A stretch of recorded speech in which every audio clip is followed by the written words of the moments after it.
तालुका माझा न्यूजच्या नुकतंच हाती बातमी आल्यानुसार आज कळलं की रात्री 2 वाजता न्यू अलंकार ड्रायफ्रूट या दुकानाला भीषण आग लागल्याचे आपल्याला समजते।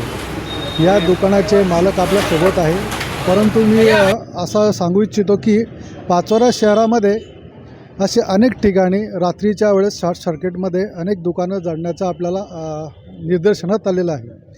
तर या संदर्भात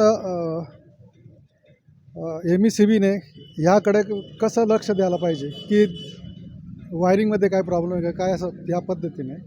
त्याच्यानंतर आपण येतो आहे की रात्री 2 वाजता तुम्हाला फोन आला, आम्हाला 2:40ला फोन आला। नंतर आम्ही येऊन गेलो दुकानावर। भीषण आग होती दुकानात आणि गाडी पण येऊन गेली होती पाण्याची। हे आगाचा तांडव नेमका किती वेळ चालला तुमच्या अंदाजे? 5:15 वाजेपर्यंत।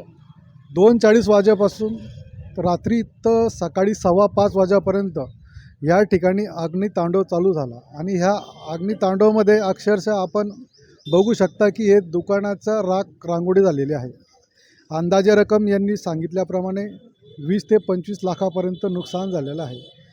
याचं व्यवस्थित पंचनामा करून यांना न्याय देण्यात यावा असं तालुका माझा न्यूजच्या वतीने मी संबंधित अधिकारी MECB तसेच पोलीस स्टेशन यांना सांगू इच्छितो की आपण व्यवस्थित पंचनामा करून यांना न्याय मिळण्यासाठी आपण लवकरच प्रयत्न करावा।